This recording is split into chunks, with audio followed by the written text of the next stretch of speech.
Pharmacy has its own little niche. You either really like it or you don't.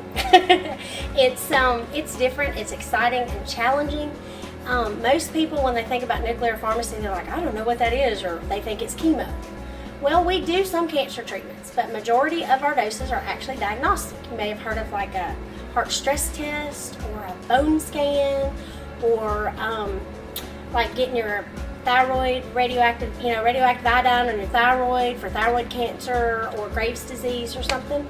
So that's the majority of what we do, is all diagnostic stuff.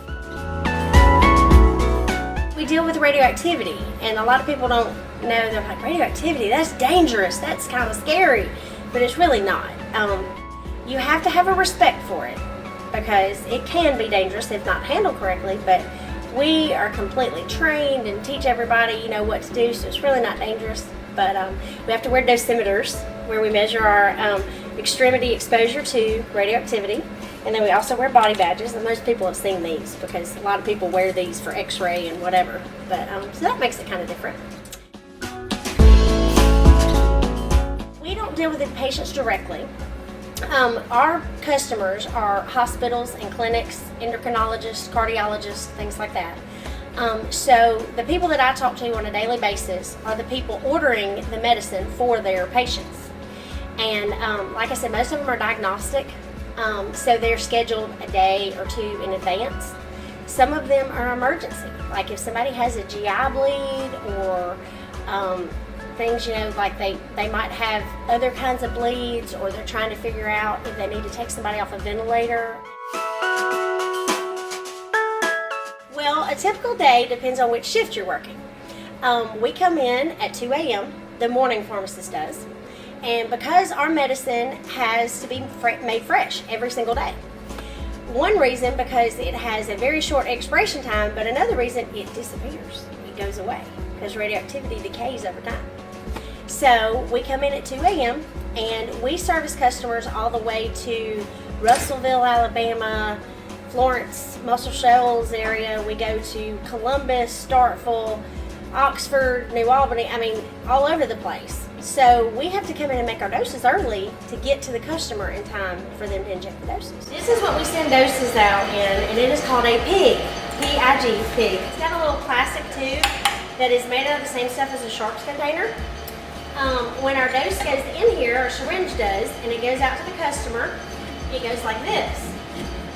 Now when the patient gets the dose, when the customer injects the dose, they put the used syringe back in here, and they have these tops, and you see they have the biohazard symbol on them, and they are now biohazardous as well as radioactive because they have some radioactive remnants.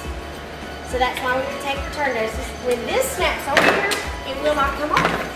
It's like a sharps container, and it goes down in our barrel. So we usually typically work from 2 to about 8:30, 9 o'clock. The daytime pharmacist comes in at 8 and works till 3:45. You have to be a pharmacist, obviously, first, and then you go to what is called authorized user training, and it is provided by the company if you're hired first. You can do it on your own, but it is super expensive. You have to have 500 on-hand hours, like 500 hours of handling radioisotopes under a preceptor. And as a student, as long as it's been within the last 3 or 4 years, you can actually count your student training as some of your handling experience. So that helps a lot. And then you have to have 250 classroom hours that are usually done through a university that is sponsored by a company like Cardinal or Mallinckrodt or somebody. This is the hot box. Basically, if you can follow directions and cook, you can be a nuclear pharmacist, because some of our stuff has to be cooked. It's just like any other drugs that you make or compound. Some stuff has to be filtered, some of it has to have air in it, some of it you cannot get any air in it. And some things have to cook for 7 minutes, 11 minutes, different things, and they have to cool. Some things they tag right away. Some things you have to let sit for 30 minutes before they're ready. It just depends. But the hot box is your friend because it speeds up reactions. I was trying to kind of find something that challenged me. and I totally fell into it by accident, actually. My boss at the time, he came in the pharmacy to get a prescription filled, and he didn't know the difference between his medical card and his pharmacy card. And he made the comment, well, I'm a pharmacist, you'd think I'd know that. And so all of a sudden I was like, well, what kind of pharmacy do you do? And I went to visit him, and he said, come down to the pharmacy one day and we'll kind of show you around and you'll see what we do. And I was hooked immediately. Okay, this is the blood room. Basically one of my favorite, probably coolest things that I ever learned about nuclear pharmacy, and I still get excited when I talk about it.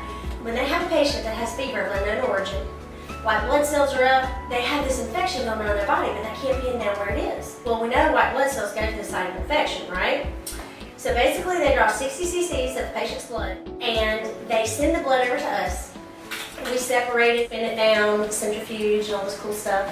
And we separate the white blood cells and the plasma and all that and put it in tubes. Then we take some indium, which is a radioisotope, and we tag it to those white blood cells and let it sit.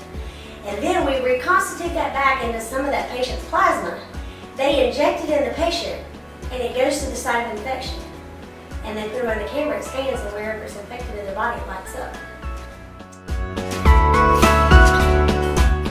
Like I said, I don't really deal with the patients specifically, but I can't tell you how many times I calculate pediatric bone doses, or how many times I calculate veterinary doses, or how many times that I have a question and say, well, I just injected somebody with this and they were on this other medicine. Is it going to mess up their scan? Or do I need to make them wait? Because if you think about it, you don't want somebody to get a false positive or a false negative. You want them to get the true result of their scan, because it may or may not influence their treatment or their quality of life. So what we do is very important, and it's very needed, and just always love what you do. If you love what you do, you'll never have to work a day in your life.